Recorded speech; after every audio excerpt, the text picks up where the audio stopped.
Hi there. I'm Dr. Melanie Salmon. I'm a medical doctor and a Gestalt psychotherapist who some 2 decades ago now almost realized that I had to leave medicine to find another way.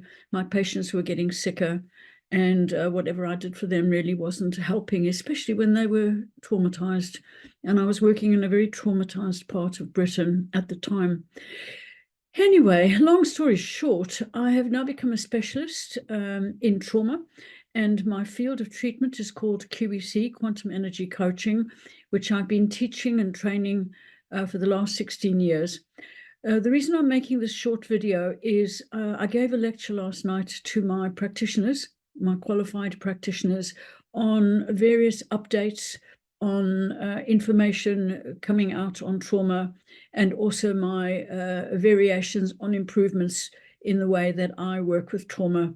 I have developed something called Trauma Formula, which is very successful, and my work is actually aimed at healing trauma in the brain, and it does so by accessing the client's subconscious mind while they're awake. It's got nothing to do with hypnosis.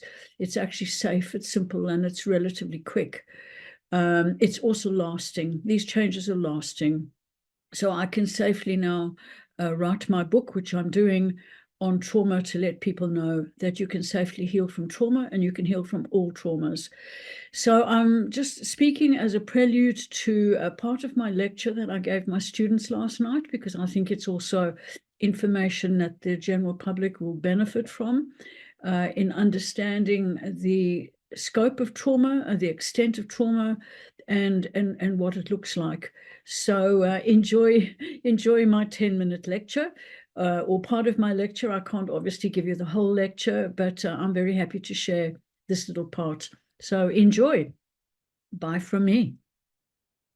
Trauma is trauma occurs. It's a disturbing event that occurs in conditions of helplessness. Robert Scaer is a famous neurologist, and this is his definition, as the one I like to use.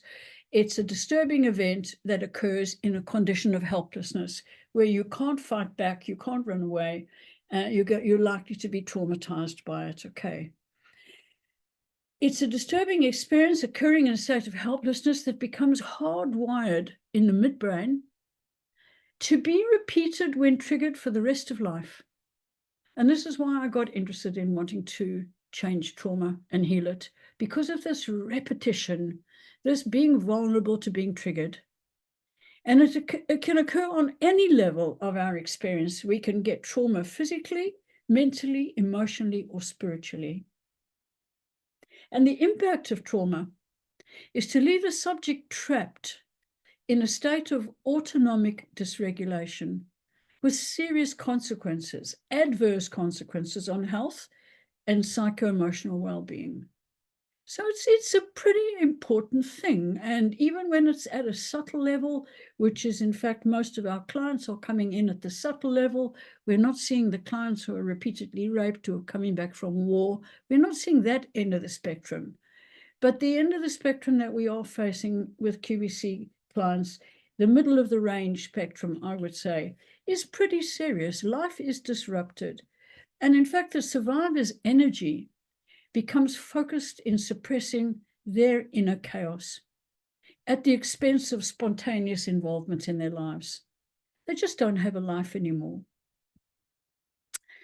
Trauma can occur at any age. We now know from all the latest research that trauma is occurring in the womb. The adrenaline is crossing the blood-brain barrier, or the barrier through the placenta to the fetus after it reaches a certain point of repetition from the mother. So if you've got a mother who's anxious every single day about this baby, there comes a point at which the placenta will not keep the adrenaline out, and it will go into the baby. So our babies are being traumatized before they're born, right the way through to early stages in pregnancy. And of course, we can have trauma all the way through to old age. We've had a lot of trauma in the elderly, especially during the times of lockdown when the elderly were locked away without any contact. And that was very traumatic for them. Hardwired trauma in childhood occurs with emotional neglect, abuse, toxic parenting, and all the environmental traumatic life conditions. Children are very, very vulnerable. That's the time when we're most helpless, is childhood. And hardwired trauma occurs also in later in life: emotional neglect, abuse, toxic relationships, accidents, medical illnesses, our various losses. There's a lot of loss going on. Adverse life conditions. These are all traumas that significantly disrupt our physiological well-being. So we are prisoners of trauma, really. This is the problem. You know, the autonomic nervous system does not recover on its own. It will recover from one event, a single event. But anything that's repetitive or chronic, it cannot recover from without help. Okay, and there are very few things that get the autonomic nervous system to recover. So we become prisoners of trauma. But we can free ourselves from this prison. And that's the message I want to put across, that the QEC method that I've put together after all these years, 9 years of being a TRE practitioner, trainer in South Africa, spreading it around, thousands and thousands of South Africans really believing that this was the answer to trauma, only to discover that it wasn't a sustainable solution. It was certainly a short-term solution, but it really didn't change their brains. It only changed their bodies and made them more relaxed and were able to function better for a while. But what I've got now, I believe, in the trauma formula is the freedom, the key to get out of prison. So the QEC Trauma Formula, it's been used effectively, and I've improved it over the past decade. I've applied it to a wide range of traumas, everything from childhood trauma to sexual abuse, medical illnesses, narcissistic injury, which most people have always believed was not amenable to therapy, adult relationship traumas, devastating loss. The list is endless. It seems to be applicable to most things. But a few key important things that I want you to remember. The first is to be effective with the trauma formula. Safety is the key. Okay. Our work requires us to provide the unsafe trauma victim with reciprocity, allowing him to feel safe enough to let the brain rewire itself with our formula. Reciprocity is working in a pair. Trauma formula is not to be done on your own. Even if you've learned how to do QEC on your own, you know, I now have a self-help QEC course. I tell them most strongly, you do not do the trauma formula on yourself. You need reciprocity. You need somebody to hold a safe space. Safety is key, and I'll explain a little bit in a moment what I mean by that. Reciprocity is the Gestalt, I see you, I hear you, I understand what you are going through, and I'm here for you. Okay, I will not judge you, I will not leave you. I'm here for you. No matter what you tell me about this trauma, I'm here as witness. Okay, and what happens is that this allows our physiology, our racing heartbeat and everything, to calm down and to be held in the heart of another caring human being. This is really very important part of trauma healing. It's not just the sentences that you get correct. It's this reciprocity.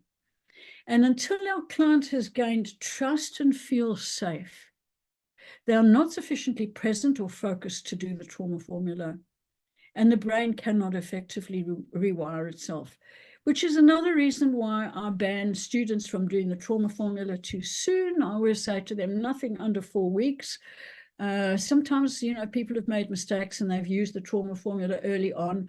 And yes, you can install it. Of course you can, and you may get some good results, but you're not going to get the best results. And I'll tell you why. The next slide will explain why. It's all to do with mirror neurons.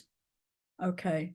Mirror neurons need to be activated in the client for trauma work to be fully successful. And this is something that I was only able to get more accurate information on fairly recently. I knew that the partnership with a therapist was an important and key component of the trauma work, but I didn't know exactly why. And then I was able to find out about exactly what mirror neurons do in trauma healing. We've got this area in the brain called mirror neurons. And when we are sitting with a client and we are listening to them and we're showing compassion or empathy for their situation, their mirror neurons pick that up and they get activated. Now, mirror neurons are in the frontal part of the brain, the frontal neocortex, and they are that part of the brain that grows and gets activated when a child is breastfeeding or being bottle fed, when an infant is being fed at the distance of about 12 inches from the mother. So it's eye to eye, skin to skin contact. And when the mother is looking at the child, feeding it with compassion, with empathy, the child's mirror neurons begin to grow and begin to become activated. And that part of the frontal part of the brain grows. So when a child is traumatized in childhood, especially if it's got developmental trauma and there's been lack of bonding, they don't have very much left. They don't have very much available in the frontal neocortex for the bonding experience because they never had it. So when you're sitting with a client like this and they're talking about their trauma and needing to heal their trauma, they are getting that area of the brain activated by you, just in the way a mother would do it for an infant that is feeding. And the reason why it's important is that mirror neurons send signals to the midbrain, to the amygdala, to allow it to heal.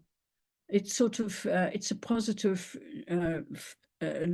feedback loop that goes to the amygdala in the midbrain and says, you're safe now. It's okay. You can change your wiring. Do you see? So I finally got an explanation for it, which you're getting tonight.